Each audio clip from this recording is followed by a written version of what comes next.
VSEB teachers channel में आपका स्वागत है। तो कैसे हो आप लोग, स्वस्थ ना?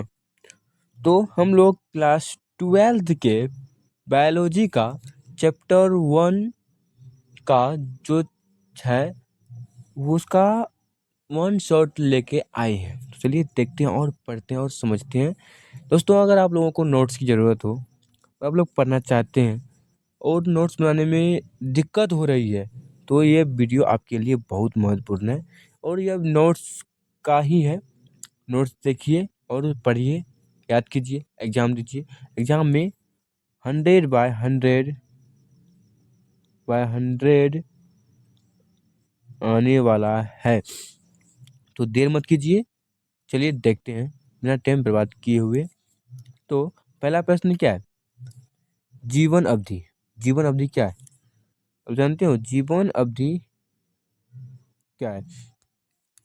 जीवन अवधि किसी जीव का उसके जन्म से लेकर उसकी प्राकृतिक मृत्यु तक का समय इसका जीवन होने का मतलब है किसी जीव का उसके जन्म से लेकर उसकी प्राकृतिक मृत्यु तक का समय इसका जीवन काल या जीवन अवधि कहलाता है। जैसे समझते हैं, किसी व्यक्ति का जन्म हुआ, ये उसका जन्म हुआ और इसके मृत्यु तक का समय,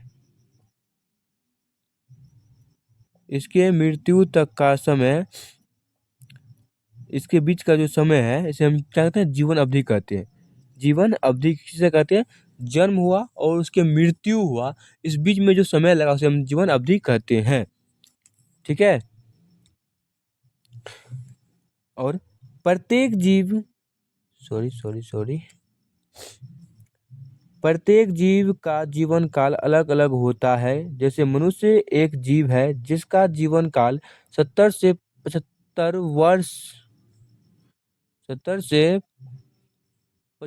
वर्ष माना गया है। इसी प्रकार अलग अलग जीवों का जीवन काल अलग अलग होता है। अलग अलग जीवों का जीवन काल अलग अलग होता है। प्रत्येक जीव का जीवन काल अलग अलग होता है। जैसे मनुष्य एक जीव है जिसका जीवन काल 70 से 75 वर्ष माना गया है। इसी प्रकार अलग अलग जीवों का जीवन काल अलग अलग होता है। कुछ जीवों के जीवन काल निम्नलिखित है। कुछ जीवों के जीवन काल निम्नलिखित है। तो चलिए देखते हैं कुछ जंतुओं के जीवन काल। कुछ जंतुओं के जीवन काल के बारे में जानते हैं। हाथी जो होते हैं इसका जीवन काल 60 से 65 70 सॉरी हाथी का जीवन काल 65 से 70 वर्ष का होता है। हाथी 65 से 70 वर्ष जीता है। और कुत्ता 25 से 25 वर्ष जीता है। इसी प्रकार तितली 1 से 2 वर्ष जीता है और गाय 20 से 25 वर्ष तक का जीता है। गाय का जीवन काल कितना होता है? 20 से 25 वर्ष।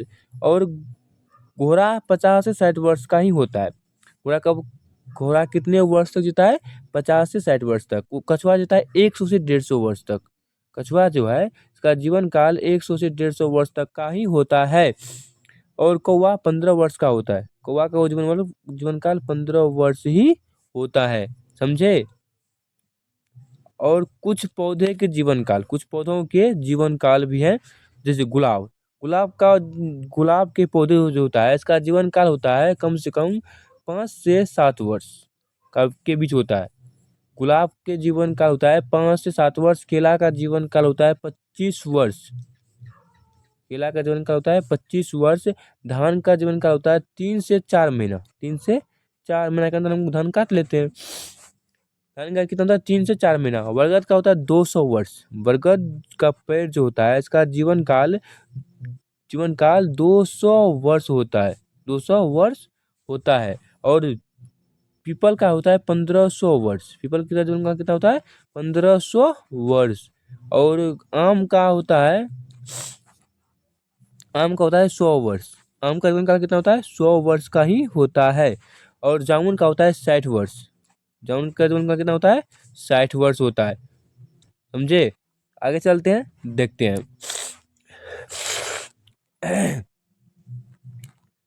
जनन क्या है? जनन द्वारा कोई जीवधारी वनस्पति या प्राणी अपने ही समान किसी दूसरे जीव को जन्म देकर अपनी जाति की वृद्धि करता है। जन्म देने की इस क्रिया को जनन कहते हैं। जनन जनन द्वारा कोई जीवधारी अपने ही समान किसी दूसरे जीव को जन्म देता है।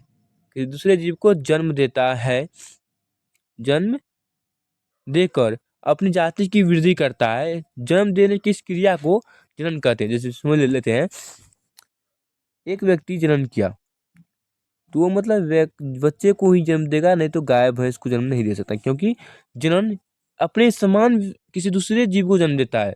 मनुष्य एक मनुष्य को ही जन्म देगा, बकरी एक बड़े बकरी को ही जन्म देगा, और गाय एक गाय के बछड़े को ही जन्म देगा, और ये किसी अदर चीज को जन्म नहीं दे सकता, क्योंकि जो जीव जन्म करते हैं वो अपने समान किसी दूसरे जीव को जन्म देते हैं। इस जन्म देने की इस क्रिया को ही जनन कहते हैं। ठीक है, तो अगला प्रश्न है, और अपने समान संतान उत्पन्न करना जन्म कहलाता है। अपने समान संतान उत्पन्न करना जन्म कहलाता है।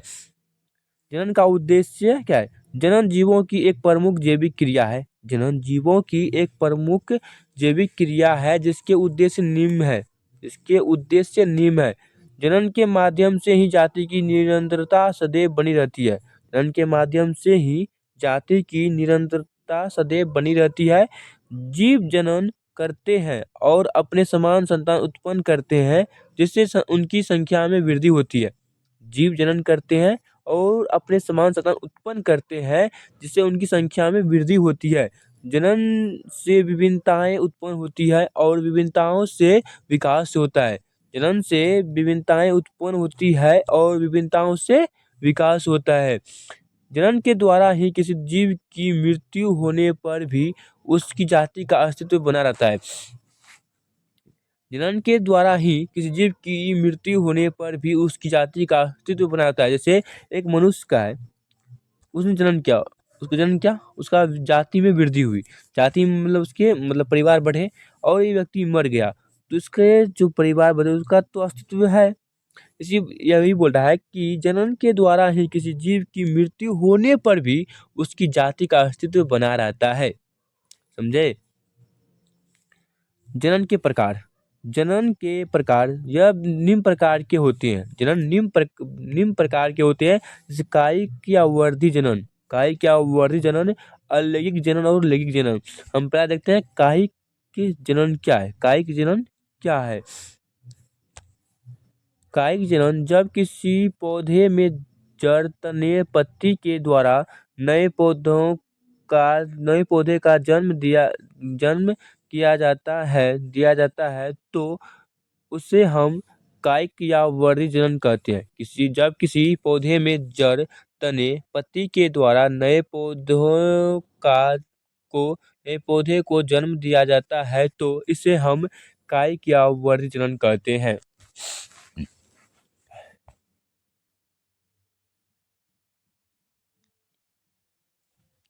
कायिक जनन क्या है? कायिक जनन क्या है? जब किसी पौधे में जड़, तने, पत्ती के द्वारा नए पौधे को जन्म दिया जाता है तो उसे हम कायिक या वर्धी जनन कहते हैं। जब किसी पौधे में जड़, तने, पत्ती के द्वारा नए पौधे को जन्म दिया जाता है तो उसे हम कायिक या वर्धी जनन कहते हैं। नए पौधे आकार की आनुवंशिकी रूप से अपने मातृत्व पौधे के एकदम समान होते हैं एवं इनके गुण अपने मातृत्व पौधों के समान होते हैं। मातृ पौधों का वह भाग जो नए पौधों को बनाता है उसे के प्रबंध कहते हैं, जो जात, तन एवं पत्ती इनमें से कोई भी हो सकता है। तो गाइस, आप लोगों को ये वीडियो पसंद आएगा